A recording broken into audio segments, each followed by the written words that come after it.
আল্লাহ তাআলার অশেষ নিয়ামত, তিনি গফুর রহিম, তার দয়ার শেষ নেই। মুমিন বান্দা ভালো মনে ও উদ্দেশ্যে আল্লাহ তাআলার কাছে কিছু চাইলে দয়াবান মেহেরবান আল্লাহ তাআলা কাউকে খালি হাতে ফিরিয়ে দেন না। তাই আল্লাহ তাআলার সাহায্য লাভ করতে হলে তারই শেখানো ভাষায় প্রার্থনা করা ছাড়া আর অন্য কোনো বিকল্প নেই। আল্লাহ তাআলা তার বান্দার দোয়া কবুল করে নেবেন বলেও ঘোষণা করে দিয়েছেন। কুরআন শরীফে এসেছে, অতঃপর আমি নবী ইউনূসের আহ্বানে সাড়া দিলাম এবং তাকে দুশ্চিন্তা থেকে মুক্তি দিলাম। আমি এমনইভাবে বিশ্বাসীদেরকে মুক্তি দিয়ে থাকি। সূরা আম্বিয়া আয়াত নম্বর 88। আর রাসূল সাল্লাল্লাহু আলাইহি ওয়াসাল্লামের দিক নির্দেশনাও এমনই। তিনি হাদিস পাকে দোয়া ইউনূসের কবুলিয়ত সম্পর্কে ঘোষণা দেন।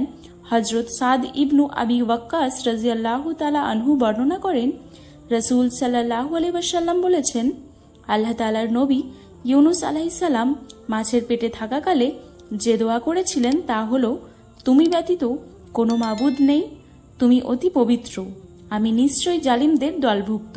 সূরা আম্বিয়া আয়াত নম্বর 87।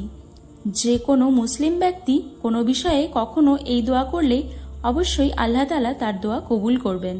সরাসরি আল্লাহ তাআলার সাহায্য লাভের পরিচিত দোয়াটি হলো, লা ইলাহা ইল্লা আনতা সুবহানাকা ইন্নী কুনতু মিনাজ জালিমিন। এর অর্থ হলো, ইয়া আল্লাহ, তুমি ব্যতীত কোনো মাবুদ নেই যার কাছে দয়া, ক্ষমা ও সাহায্য চাওয়া যায়। তুমি পাক এবং পবিত্র, আমি জালিম, আমি পাপী।